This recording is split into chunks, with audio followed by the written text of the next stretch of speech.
Bienvenue à toutes et à tous pour ce 13e épisode de Serial Lecture. Aujourd'hui, nous allons parler d'un univers pour le moins singulier, celui de la petite ville fictive de Twin Peaks. Ce nom va très certainement résonner agréablement à l'oreille de certains et certaines d'entre vous. Pour les autres, notamment les plus jeunes, vous ne devriez pas tarder à en entendre parler d'ici quelques mois. Pour tout le monde, je vous propose un épisode rempli de mystères. Bienvenue à Twin Peaks, population 51 200 habitants.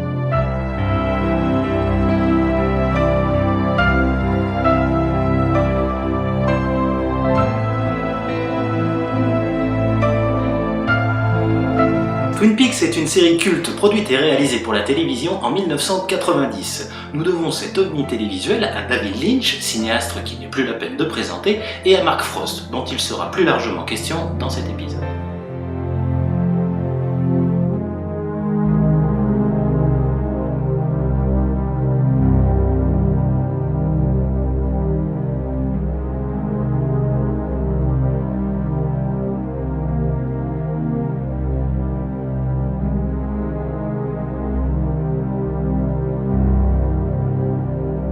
En 1990, donc, le monde entier découvre l'assassinat de Laura Palmer, jeune lycéenne appréciée de la communauté très soudée de Twin Peaks, petite ville fictive de l'État de Washington aux États-Unis. L'agent Dale Cooper du FBI est envoyé sur place pour mener l'enquête conjointement avec l'équipe du shérif local.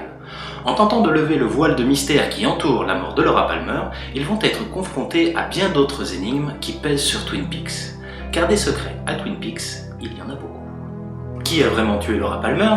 Qui est Bob ? Qu'est-ce qui se cache dans les bois ? Et pourquoi les hiboux ne sont-ils pas ce que l'on croit ? Alors ne comptez pas sur moi pour vous apporter la solution, pour cela regardez la série, mais ne vous étonnez pas si à chaque élément de réponse abordé, il se présente encore plus de questions et de mystères. Parce que l'univers créé par Mark Frost et David Lynch n'est qu'une succession d'énigmes nouvelles, qui se cachent d'ailleurs souvent dans les détails. Avant de rentrer dans le vif du sujet, je tiens à signaler que David Lynch a sorti dans la foulée de la série, c'est-à-dire en 1992, un long métrage intitulé Twin Peaks Fire Walk With Me, qui revient sur la semaine précédant la mort de Laura Palmer. Une préquelle, comme on dit désormais, qui est censée nous en apprendre un peu plus sur la vie pour le moins tourmentée de la jeune fille. Et comme je l'ai évoqué en introduction, vous risquez très certainement d'entendre parler de Twin Peaks dans les mois à venir. En effet, Lynch et Frost ont annoncé le retour sur nos écrans d'une nouvelle saison de Twin Peaks, 25 ans après. Car il y a beaucoup d'attentes sur le retour de cette nouvelle saison, pour une bonne raison toute simple, c'est que ce retour était prophétisé dans le dernier épisode de la série originale. Mais si j'ai décidé de faire un épisode aujourd'hui, c'est bel et bien pour parler littérature. Il y a quelques semaines est sorti un livre très attendu par les fans, à savoir L'histoire secrète de Twin Peaks par Mark Frost, le cofondateur de la série. Un très bel objet paru chez nous aux éditions Michel Lafon. Alors intéressons-nous à la forme d'abord.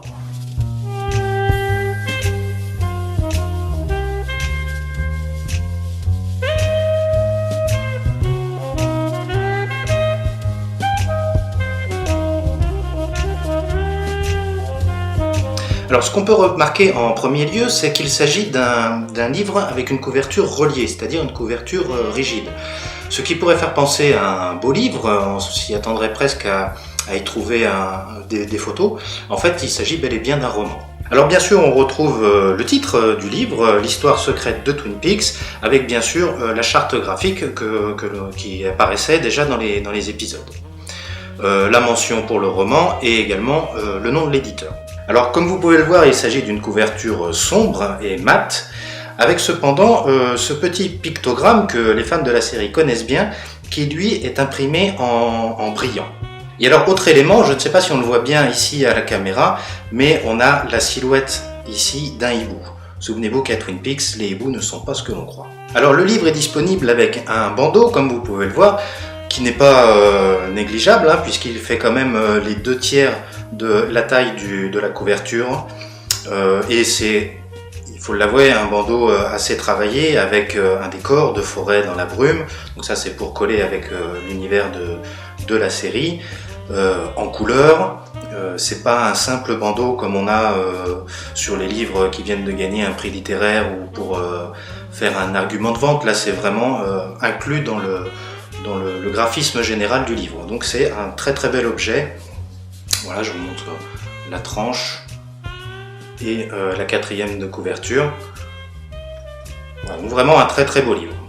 D'ailleurs, quand on ouvre le livre, on se rend compte que dans le bandeau, à l'intérieur des rabats du bandeau, on a déjà l'histoire qui commence. Voilà, l'histoire du livre commence déjà sur les bandeaux puisqu'on a une somme d'informations ici et également ici sur la dernière page qui font partie intégrante du roman. Ce n'est pas du texte pour présenter l'auteur ou pour présenter le projet du livre, c'est vraiment intégré à l'histoire. Voilà, je vous montre rapidement également le contenu. Donc vous voyez, il y a pas mal d'illustrations, pas mal de dessins, de photos, d'articles de journaux. Voilà, c'est pas une lecture classique dans le sens que l'on connaît habituellement. Là, c'est vraiment un document très varié. Quant au fond, à savoir le contenu de ce roman, Mark Frost a choisi de nous le présenter comme un dossier, une compilation de documents plus ou moins officiels ou confidentiels. Nous y trouvons également des articles de presse, des photos, des rapports médicaux ou encore des retranscriptions d'interrogatoires. Ce dossier est intercepté par le FBI et semble avoir été compilé par un mystérieux archiviste. La tâche de l'agent en charge d'étudier ce dossier est de vérifier la véracité des propos qu'il contient et de découvrir l'identité de cet archiviste. Car celui-ci semble tout connaître de l'histoire de la petite ville de Twin Peaks et de ses habitants. En parcourant les différentes pièces du dossier, nous apprenons beaucoup de choses sur la ville depuis sa création et jusqu'au fameux meurtre de Laura Palmer. Nous comprenons un peu mieux pourquoi tant de protagonistes semblent avoir quelque chose à cacher et nous découvrons surtout que des événements étranges à Twin Peaks, il y en a eu beaucoup. L'affaire Laura Palmer ne constituant finalement que le point culminant de tout ceci. À la vue de tous ces éléments, nous comprenons enfin l'intérêt tout particulier de l'armée et du FBI pour tout ce qui se rapporte de près ou de loin à la petite bourgade d'apparence si tranquille. Voilà, cet épisode est désormais terminé. Si l'univers mystérieux de Twin Peaks vous a plu et que vous voulez poursuivre dans ce domaine, je vous invite en premier lieu à voir ou à revoir la série et le film bien sûr. Mais pour rester dans le domaine du livre, je vous conseille la lecture d'un ouvrage intitulé Le Matin des Magiciens, écrit par Louis Pauwels et Jacques Bergier. Plus rien à voir avec Twin Peaks, vous l'aurez compris. Ce livre est paru en 1960 chez Gallimard. Pour faire court, ce livre est à mi-chemin entre le roman et l'essai et nous invite à découvrir le réalisme fantastique. Les auteurs s'intéressent ici à des domaines de connaissances qui se situent entre la réalité et le mythe, des thèmes pourtant et étrangement négligés par la science pour diverses raisons. Il y est question d'alchimie, de récurrences insolites, d'ésotérisme, etc. Nous sommes ici à la frontière entre des faits vérifiables et la légende. Un très bon livre en tout cas pour toutes celles et ceux qui veulent rester dans le monde de l'étrange en attendant la suite de ma série préférée, Du monde